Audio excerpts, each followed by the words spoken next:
Halo, Assalamualaikum. Waalaikumsalam. Baik, dengan siapa di mana? Halo, Halo, Assalamualaikum. Dengan siapa di mana? dengan hamba Allah di Sumatera, Umi. Masya Allah. Baik, silakan kita bersolat terlebih dahulu. Allahumma salli ala Sayyidina Muhammad wa ala ali Sayyidina Muhammad. Allahumma sholli wa sallim barik alaihi wa ala alihi. Langsung silakan bertanya kepada Buya. Halo, Assalamualaikum Bu ya. Waalaikumsalam warahmatullahi wabarakatuh.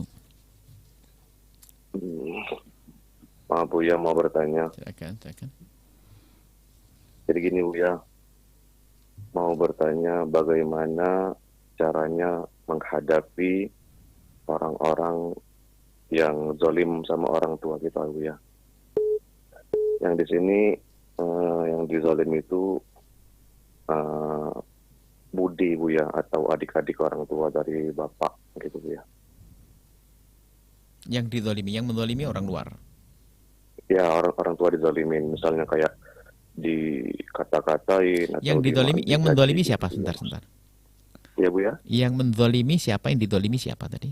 Yaitu yang menzalimi itu kakaknya Bu ya. Saudara dari saudaranya. orang tua. Adik-adiknya gitu. Dan dulu Bu ya sering ditolong gitu Bu ya, siapa gitu Bu ya. Baik. Jadi saya sebagai anak ini gimana caranya Bu ya, bagaimana sikap kita Bu ya. Baik. Baik, Bentuk cukup. kezalimannya Ya. apa? Bisa diterangkan sedikit bentuk kezalimannya? Iya Bu ya. Bentuk kezalimannya seperti apa? Misalnya Bu ya sering dicaci gitu Bu ya, atau Baik. Baik, subhanallah. sering diomongkan gitu Bu ya. Baik, terima kasih. Insyaallah. Baik, cukup. Ya gitu aja Bu Umi. Baik, terima kasih. Baik, silakan langsung ya dijawab pertanyaannya, Bu Baik, ya. Masya Allah. Yang pertama adalah Anda beruntung. Sampaikan kepada ayah Anda, orang tua Anda, beruntung. Kenapa? Menjadi orang yang dizalimi, bukan mengzalimi. Itu yang harus Anda syukuri. Dipilih menjadi dizalimi. Yang kedua, kalau kita punya keluarga dizalimi itu jangan diajari untuk memusuhi. Paling terpenting adalah bagaimana kuatkan hati mereka untuk bisa nerima itu semuanya, karena di hadapan Allah akan jadi pahala. Kemudian lebih tenang hatinya daripada kita kompori agar marah, kadang justru malah menjadi sebab kehancuran. Makanya paling enak adalah yuk kita kita redam, kita sejukkan hatinya. Jadi kita iming-iming dengan pahala-pahala yang Allah tawarkan dengan dibalik kesabaran yang luar biasa seperti itu ya. Jadi besarkan hatinya. Jangan malah kadang-kadang sebagian kita ini adalah kebawa emosi, malah memprovokasi, malah menjadikan orang tua kita tambah marah. Lah ini kita berarti kita ngeracuni dong, tambah bikin sakit hatinya dong. Bahkan kalau itu kita ceritakan, bilang ibu baginda Nabi orang lebih bagus dari kita pun juga diperlakukan seperti itu gini-gini. Oh gitu. Kebahagiaan kita doakan yang baik yuk dia, gitu saja. Tak tanya ibunda Anda sering mendoakan adik-adiknya atau kakak-kakaknya, apa hatinya ibunda Anda? Bebas, nggak pusing. Dan itu yang diajarkan oleh guru-guru kita. Seperti kalau orang sebagai anak harus gimana, Bu ya? harus seperti itu, artinya itu harus itu tuh. Pertama ke dalam dulu, nggak usah keluar. Gitu, Bu ya. Ke dalam dulu yang keluar. Nggak usah mikir di luar dulu. Kita belum tentu bisa menjangkau nih luar, ya kan? Belum tentu bisa sembuh, bisa tambah jadi. Artinya ilmu kebal diberikan kepada ibunda. Kemudian yang kedua, jika kezalimannya adalah urusan-urusan harta dan sebagainya, maka selagi ada jalur hukum, Anda tempuh jalur hukum dengan kasih, bukan dengan zalim. Tapi kalau urusannya dicaci itu enteng, dicaci aja kok pusing ya. Ada cici, saya khawatir, kami mikir, kenapa kami bertanya zalimi apa sih?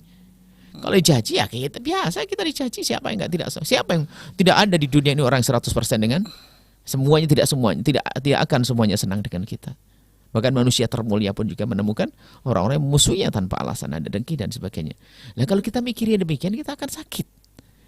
Maka jika permasalahan orang mencaci dan sebagainya, tinggal kata Imam Ghazali bikin, kalau kamu dicaci orang, lihat dirimu, benar enggak? Kalau ternyata apa yang dicacikan kepadamu tidak ada padamu, kamu harus bersyukur, tenang aja. Dia tidak tahu kalau saya gini. Gitu saja, selesai. Jangan marah. Kenapa marah? Anda dicaci yang tidak ada kok.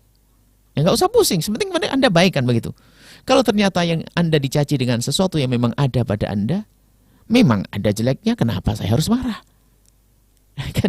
Jadi ternyata ilmu membersihkan hati itu enak, sehingga bagaimana ada orang dicaci. Bahkan orang hebat itu adalah apa? Di saat dimusuhi, didolimi, seperti tidak ada yang mendolimi. Tidak pernah ada yang merasa nyantai. Jadi nggak pernah dianggap itu sebagai kezaliman. Karena apa? Hatinya lapang. Sehingga ada orang bertanya, Anda ini kok seperti aman? Oh, tidak ada yang ganggu saya. Padahal yang ganggu banyak. Lah kok bisa? Saya nggak merasa diganggu kok. Loh, ilmu kebal kan hebat. Saya nggak merasa diganggu. Nah, itu kemenangan. Maka tapi iblis tidak senang Anda menang. Iblis akan selalu bisikkan kepada Anda. Akhirnya apa? Anda bisa membenci paman Anda. Ibunda Anda marah dengan adiknya atau kakaknya. Rugi dong. Maka seperti yang kami sampaikan tadi. Ikuti petunjuk-petunjuk itu, insya Allah Anda akan menemukan ketenangan. Apa yang Anda lakukan? Ya itu yang Anda lakukan. Sudah, selesai. Tidak usah kita datang, jangan caci. Malah mengundang permusuhan. Baik, Bu ya. Seperti itu ya. Dan sikap sebagai seorang anak selain menguatkan ibunda, harus perilaku seperti apa yang kita lakukan kepada orang yang mencaci maki orang tua kita itu, Bu ya? Kita mencaci, kita tidak tahu, mungkin dia sebetulnya dicaci bukan ayahanda saja. Bisa yang lainnya juga, berarti sifatnya dia kan begitu. Lah kalau orang sudah sifatnya begitu, Anda jangan terlalu pusing-pusing amat deh. Tetap harus sambung nggak, Bu ya? Karena Ya ini kan tetap tadi dong, kan katanya sambung keluarga, sambung ayah. silaturahmi itu adalah justru di saat mereka jahat ke kita itu, kita harus rajin, dengan itulah akan luntur semuanya nanti. Baik. Nah, harus seperti itu. Baik. Baik, Masya Allah, subhanallah, terima kasih Bu ya. Dan tadi kepada hamba Allah yang bertanya, semoga bisa memahami dan semoga dimudahkan untuk bisa terus menjaga hati dan menguatkan hati orang tua, dan juga tetap berbuat baik kepada orang yang berbuat zalim. Bahkan yang paling penting juga jangan lupa mendoakan ya Bu ya. Termasuk resep Mendoakan. dari Rasulullah SAW ya, untuk menjaga hati dan juga untuk semakin memberikan keberkahan dalam hidup kita.